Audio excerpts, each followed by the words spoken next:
Come on, Snake.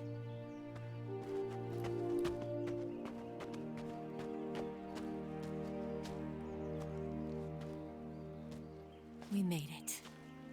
We made it. Over there.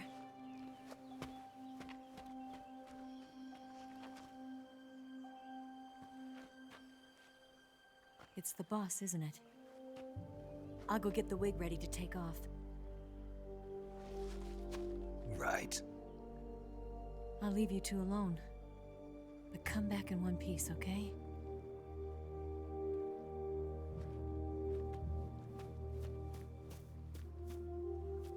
Promise me!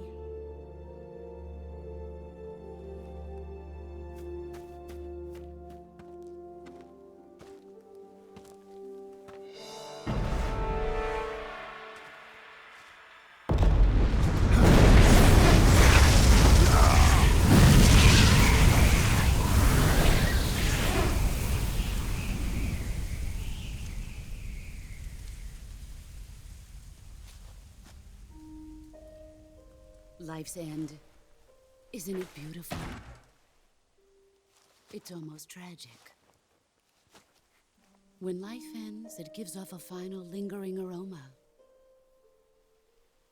Light is but a farewell gift from the darkness to those on their way to die. I've been waiting, Snake, for a long time. Waiting for your birth, your growth, and the finality of today. Boss. Why are you doing this? Why?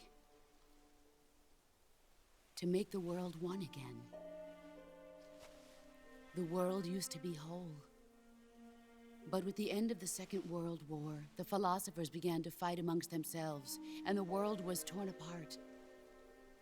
The Cobras, my comrades who trained and fought alongside me, were torn apart as well.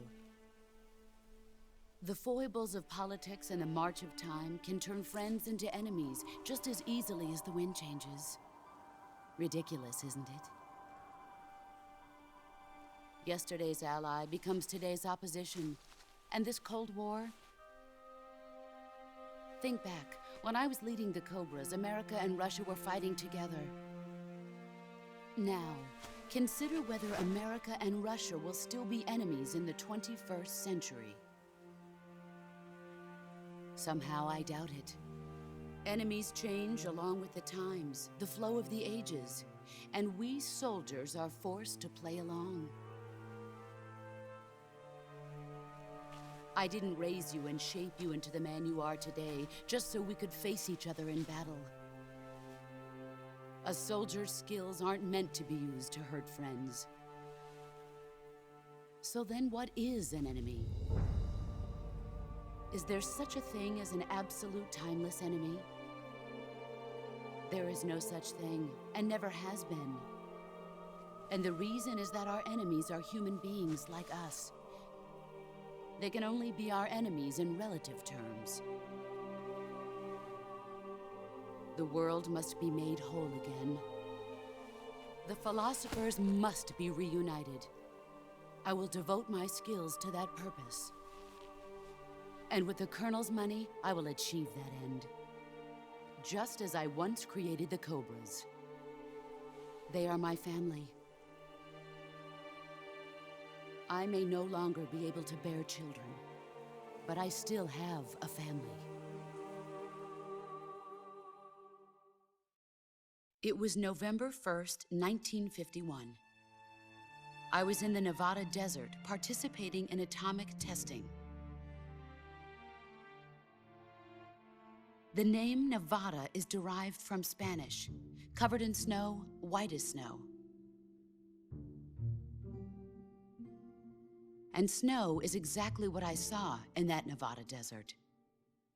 It froze my blood white. Snake, you were an atomic test subject, weren't you? On Bikini Atoll. That's part of the reason I was drawn to you. You and I are alike. We're both slowly being eaten away by the karma of others. we'll never have the chance to die peacefully of old age. We have no tomorrow. But we can still have hope for the future. In 1960, I saw a vision of the ideal future from space. 3 years earlier, the Soviet Union had succeeded in launching Sputnik, the first man-made satellite in history, into orbit. This came as a huge shock to the United States.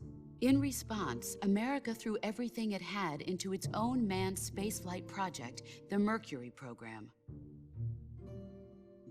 Even as the Soviets seemed poised to send their first man into space, America was still experimenting with chimpanzees and rockets.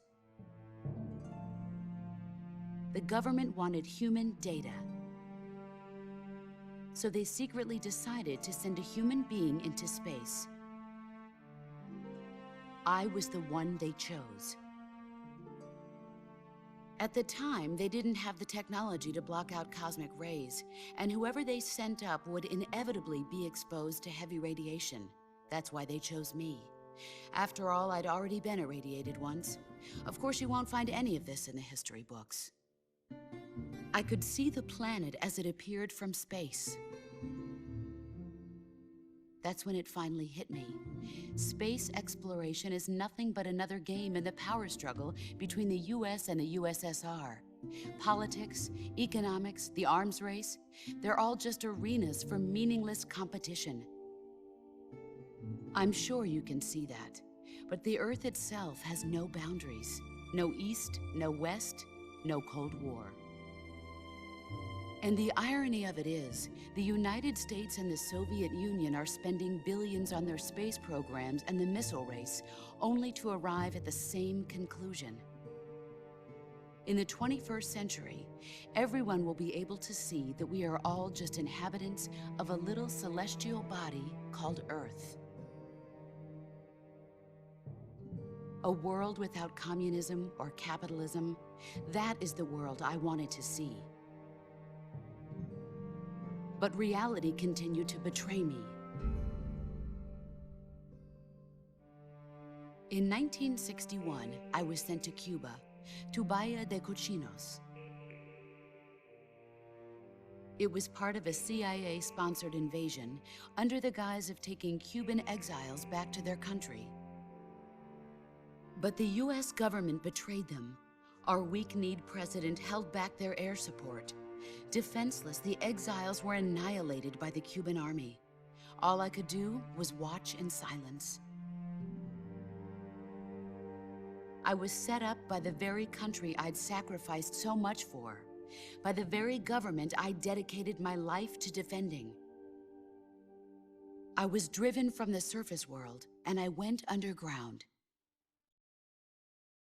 Then, 2 years ago, I faced the Sorrow, my old comrade in battle. He was my friend. But one of us had to die. I was left with no choice. The Sorrow gave his life for me. There is no enmity between us. One must live, and one must die. That was the mission. The ones who gave me that mission were the philosophers. Early in the 20th century, the true holders of power in the United States, the Republic of China, and the newly formed Soviet Union gathered together in a secret meeting that would later be known as the Wise Men's Committee. The secret pact they formed there marked the beginning of the philosophers. But the last of the original members died in the 1930s. After that, the organization began to run out of control, and the Wise Men's Committee degenerated into a mere shell of its former self. The philosophers of today have no sense of good or evil. Their influence extends to countries and organizations involved in every aspect of every war. They have become war itself. That's how they operate. The sacrifices of war cause a shift in the times. This shift leads to renewed conflict, and in turn triggers the next war. Like a nuclear chain reaction, each conflict sparks countless others, forming an endless spiral that will continue on for eternity. Do you understand what I'm saying, Snake? By consuming me and you, the philosophers intend to keep that cycle going forever. It was my father who explained all of this to me. He was one of them. You see, I am the last remaining child of the philosophers. But after he revealed the truth, my father was killed by that same shapeless, formless organization. And my father isn't the only thing the philosophers have taken from me. In June of 1944, the Cobras and I took part in the landing at Normandy. We'd been given a top-secret mission to locate and destroy enemy V-2 rocket installations. I was pregnant at the time. The sorrow was the father.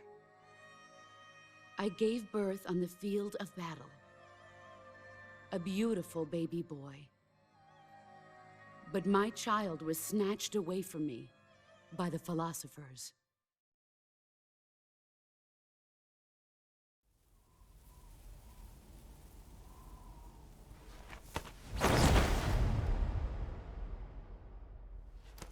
Look at this scar. This is proof that I was once a mother.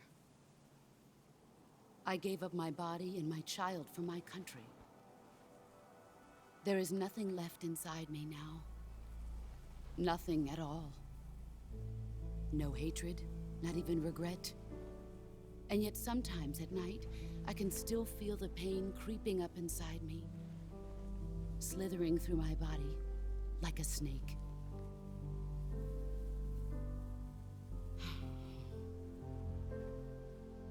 I've never talked this much about myself before. Thanks. Thanks for listening to me.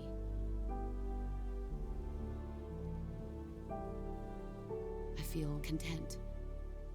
Snake? Commence the operation. I raised you. I loved you. I've given you weapons, taught you techniques, endowed you with knowledge. There is nothing more for me to give you. All that's left for you to take is my life, by your own hand. One must die, and one must live. No victory, no defeat. The survivor will carry on the fight. It is our destiny. The one who survives will inherit the title of boss. And the one who inherits the title of boss will face an existence of endless battle. I'll give you 10 minutes. In 10 minutes, MiGs will come and bomb the hell out of this place. If you can beat me in less than 10 minutes, you'll be able to escape in time. Let's make this the greatest 10 minutes of our lives, Jack. Boss. You're a soldier. Finish your mission. Prove your loyalty. Face me.